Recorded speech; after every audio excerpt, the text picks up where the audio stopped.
Assalamualaikum warahmatullahi wabarakatuh. Perkenalkan, nama saya Fidinda Rahmawati, NPM 1911080224, Fakultas Tarbiyah dan Keguruan, jurusan Bimbingan Konseling Pendidikan Islam kelas F semester 3. Baik, di sini saya akan mempresentasikan materi tentang langkah-langkah dalam BK Sosial. Pertama, ada membangun hubungan dalam BK Sosial. Membangun hubungan dalam BK Sosial bisa dijadikan langkah pertama dalam konseling karena klien dan konselor harus saling mengenal dan menjalin kedekatan emosional sebelum sampai pada pemecahan masalahnya. Pada tahapan ini, hubungan terapeutis sangat diperlukan untuk membangun hubungan yang positif berdasarkan rasa saling percaya, keterbukaan, dan kejujuran berekspresi. Selain itu, konselor juga harus menyadari bahwa membangun kepercayaan klien terhadap konselor tidaklah mudah. Tanpa adanya kepercayaan dan klien tidak akan membuka dirinya pada konselor. Oleh karena itu, seorang konselor harus menunjukkan bahwa ia dapat dipercaya dan kompeten dalam memecahkan masalah pada klien.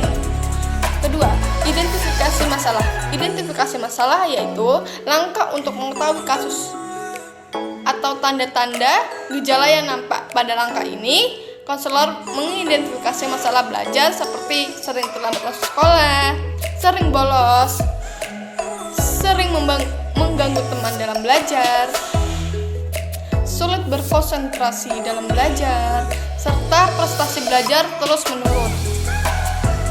Memfasilitasi perubahan terapeutis.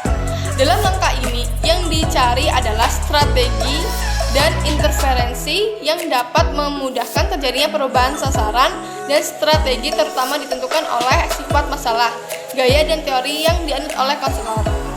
Keinginan klien dan gaya komunikasi konselor dalam langkah ini menunjukkan alternatif melakukan evaluasi dan kemungkinan berkonsekuensi dan berbagai alternatif rencana tindakan.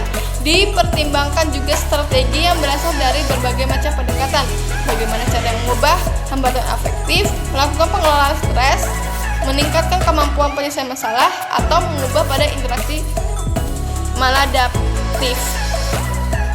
Langkah berikutnya adalah konselor mulai memikirkan alternatif pendekatan dan strategi yang akan digunakan agar sesuai dengan masalah klien. Ada beberapa strategi yang dikemukakan oleh Weiss untuk dipertimbangkan dalam konseling, yaitu yang pertama, mengomunikasikan nilai-nilai inti agar klien selalu jujur dan terbuka sehingga dapat menggali lebih dalam masalahnya. Kedua, menantang klien untuk mencari rencana dan strategi baru melalui berbagai alternatif.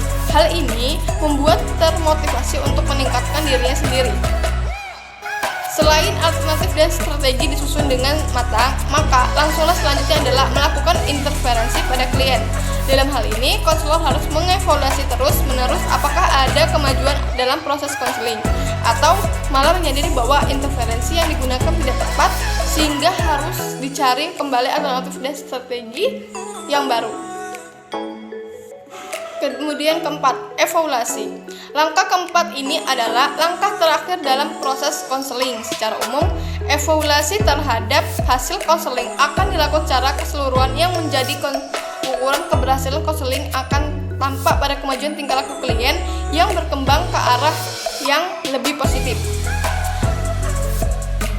Menurut Weiss, pada langkah terakhir ini, sebuah proses konseling akan ditandai pada beberapa hal, yaitu pertama, menurut tingkat kecemasan pada klien.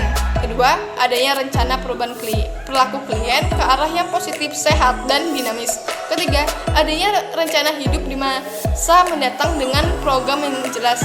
Keempat, terjadinya perubahan sikap positif. Hal ini ditandai dengan klien sudah mampu berpikir kreatif dan percaya diri.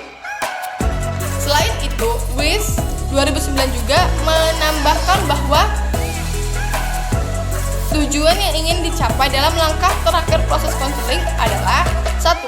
Membuatnya keputusan untuk mengubah sikap menjadi lebih terarah dan positif. Kedua, terjadinya transfer of learning pada diri klien, artinya klien mengambil makna dari hubungan konseling yang telah dijalani. Ketiga, melaksanakan perubahan klien. Keempat, mengakhiri hubungan klien. Selanjutnya, Stewart menyusun langkah-langkah konseling yang dikenal sebagai SWOT model yang terdiri atas 4 tahapan, yaitu penentuan tujuan konseling, perumusan konseling, pemahaman kebutuhan klien, penjajakan berbagai alternatif, perencanaan suatu tindakan, dan penghentian masa konseling.